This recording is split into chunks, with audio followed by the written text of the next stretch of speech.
Okay, guys, let's go to today's NHL betting model projections for Saturday, October 26th. Yesterday, 0-2, so it was a losing day, but both bets were good bets because of the closing line. And as I mentioned a couple of times, NHL is not most friendly market for me because I live in different time zone and I cannot check all the odds, all the lineups, all the information. And it when the odds came out, I cannot be there. So this is much more friendly for those who live in Canada and USA. So, for example, Ottawa was plus 144. Later, 2.60 or plus 160, and at the end it was plus 104. So it was definitely a good bet by a huge margin. The same with over 7 in Pittsburgh and Edmonton. You could also get this at plus 130. Also, over 6 was an option, which would be much better bet, of course. Despite it was a losing bet, but we are looking at the numbers, right? So 2.16, and then at the end 2.04. Which was a winning, which was a positive closing line value. So this is a good indicator. However, as I said, I'm testing this betting model because it is completely new, and in the settings, you can set different things here, but the new thing I'm testing are the totals.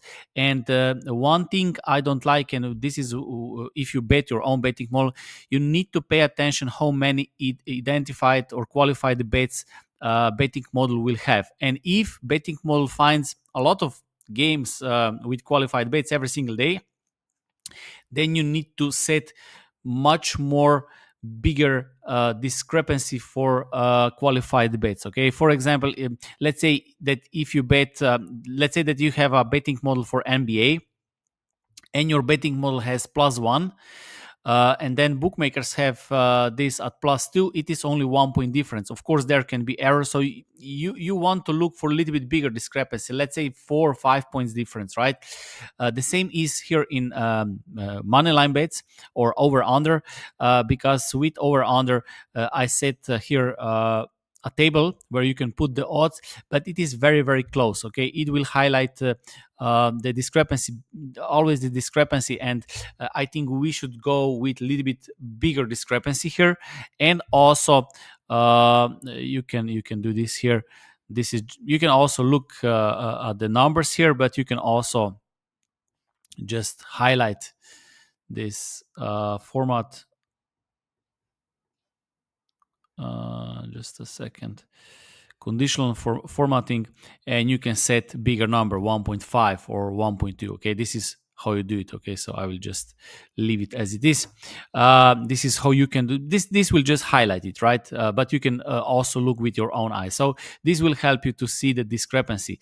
But maybe it would be better to go with the difference. So I'm still looking at this, and how this will go.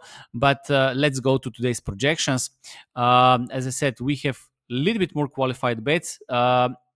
Based on the betting model, I also started using new season numbers, and because of smaller sample size, we have a little bit bigger discrepancies right now. But those are highlighted value bets from my betting model, or if you like, the betting model thinks that there is a value with these games. Okay, Detroit Red Wings against Buffalo Sabres. I have Alex Lyon against Lucan, and again, one more thing, I also missed the goalies, completely failed the goalies in the morning here in Europe. So this is also, and this is why NHL is not maybe most friendly market for us here, because you cannot grab the latest information about the goalies, and then of course the goalie will affect the line. And even if you even if you put here in the settings, you will get less precise numbers if you put less weight to the goalie. But anyway, based on my projections, there is a value with under 6.5 in this game. Okay, for one unit, my projected is 6.14. 6.5 is bookmakers. Based on my projections, it is one unit qualified bet. Minnesota Wild against Philadelphia Flyers. I have Gustafsson against Ersson. Based on my projections, 5.27 goals, and betting model gives better chance to Minnesota, which is also what market thinks. But based on my projections, and once we add once we add the numbers there, under 5.5 is a value, but if you take under 6 at 1.81, this becomes 2 unit play. Okay, so under 6 in this game is the best qualified bet. Utah Los Angeles Kings, same story. I have projected less than 6 goals, 5.69, and based on my projections, this is 1 unit on under. As you see, a little bit more totals qualified bets, which is something, of course, I usually don't like, because then you need to simply give a little bit bigger discrepancy. How you do this for money lines, you can simply do this here. Okay, you simply say, okay, I will be more selective. Okay, and this is something I might go into with this testing and so on. Okay, but the next game, Toronto against Boston Bruins, right? No value in this game. St. Louis Montreal Canadiens, Jordan Binnington against Montebao. Based on my projections, St. Louis should be at minus 141. Bookmakers have them at minus 110 or 1.91 in decimal. This is why I saw a value with St. Louis for 1 unit and over 6 for 1 unit as well. Okay, my projection shows 6.59. Washington Tampa Bay Lightning, Charlie Lindgren against Andrei Vasilevsky. Based on my projections, Washington is should be smaller underdog, and because of this is qualified 1 unit play, and also under 6.5 in this game for 1.5 unit. Okay, so you can always go with puck line plus 1.5, which is a good option, especially because we have limited games. I talk about this many times, but for this testing model right now, I will use underdog, straight underdog here. 2.46. Washington plus 1.5 is at around 1.61, which is also okay. Anaheim Ducks against Rangers, Lucas Dostal against Jonathan Quick. So it looks like Jonathan Quick will start. At least this is the information I have. Later, maybe they will go with Shesterkin. And of course, once you reproject the lines, the lines will be a little bit different. But because of Jonathan Quick in the lineup, I have over 6 in this game for 2 unit. Okay, this is over 6 in this unit for 2 unit. Okay, because of that discrepancy. Based on my projections, more than 7 goals. So this is what I have here. And then if you buy half point, you get 2 unit play at 1.78, right? Calgary Flames against Winnipeg Jets. Based on my projections, Calgary Flames could win this game, and any team can win, right? But my betting more favors a little bit more Calgary Flames at home in this game. So Calgary Flames as an underdog, 1.5 unit. Florida Panthers against Islanders. A small value with Islanders in this one, 1 unit. At plus 119. Then we have Columbus Blue Jackets Nashville. No value in this game. Blackhawks against Dallas.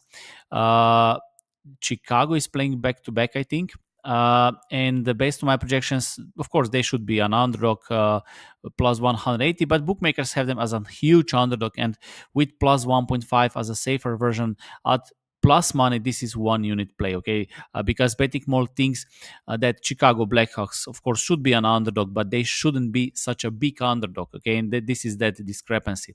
Pittsburgh against Vancouver. Pittsburgh played yesterday. They started with Blomqvist, so maybe they will start with Nedeljkovic. This is all those things are just assumption about the goalies. But if they start with Nedeljkovic against Lankinen, there is no value in this game. Okay, San Jose Sharks against Vegas Golden Knights. Of course, Vegas Golden Knights are better team. My betting model gives them better chance.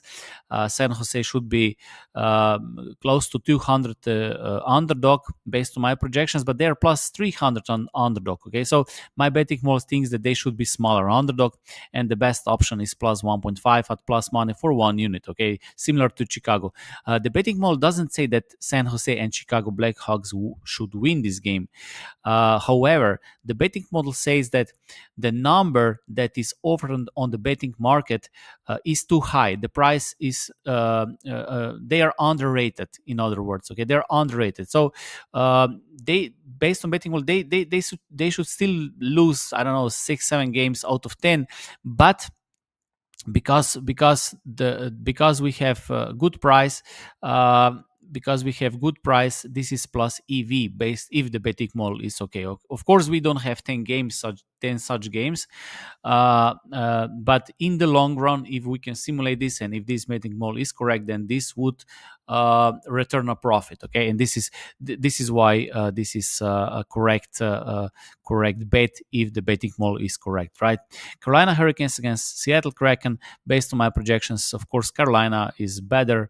My betting model gives them 60.88% of chance to win this game, so it is not qualified bet. Okay, so a little bit more qualified bets. I'm still monitoring this, and then I will make adjustments. Not adjustments with the algorithm, but adjustments with how the algorithm finds these bets. So you can always be a little bit more selective, okay? Because, for example, in my past models, I found that adjusted Kelly must be at 1.5, 1.25. So basically, you need to be a little bit more selective, okay? Or if I say in the simple words, let's do this here.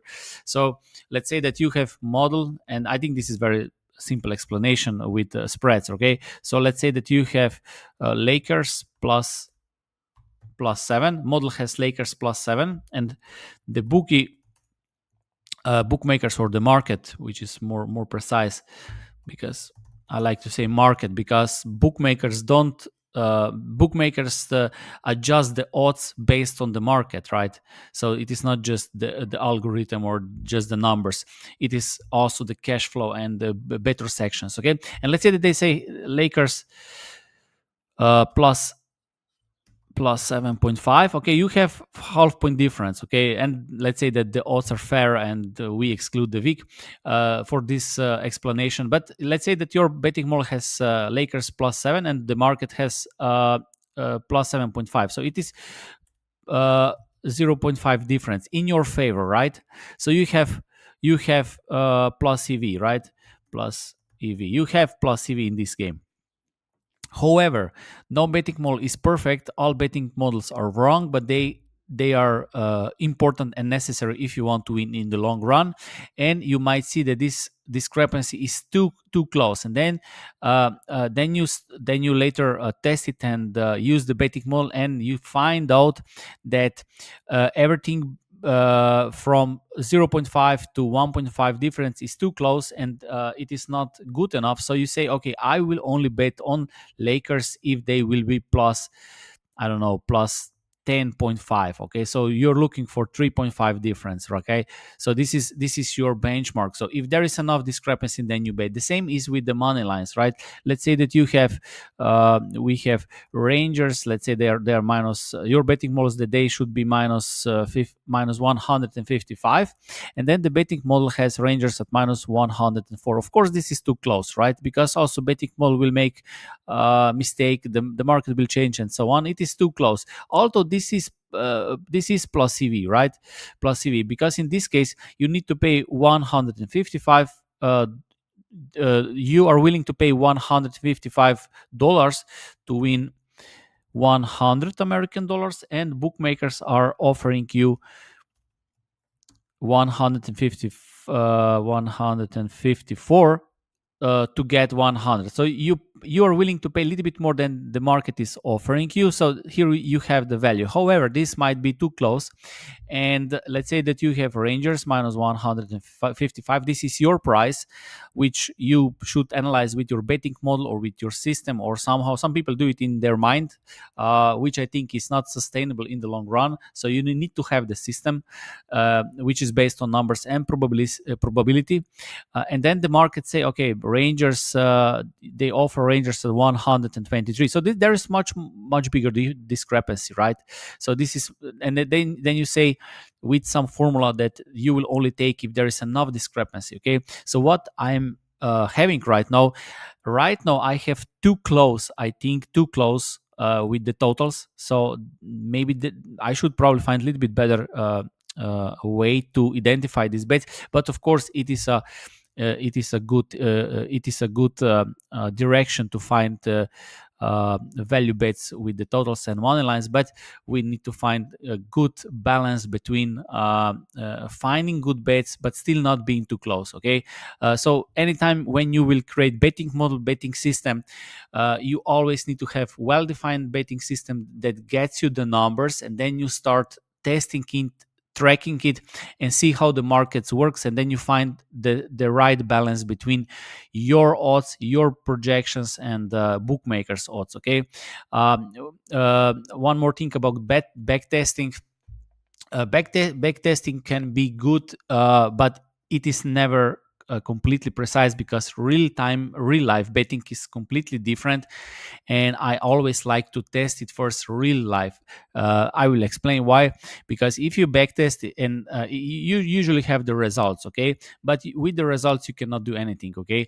Then you can also get some odds, but you don't have all the odds, right? You don't have the odds, and you don't have the information what's the odds shift. For example, if they change the goalie, then the odds will change, okay, and you don't have this information. You can test it against closing odds, but you also then you can also take against the opening odds, but you didn't know what was the information at the opening odds. Okay, so when you test it real life, real time, this will also take into account your lifestyle, when you can bet, where you can bet, when you wake up, what are your actions, what information you have. For example, if you do analysis in the morning, you have some certain information about the game.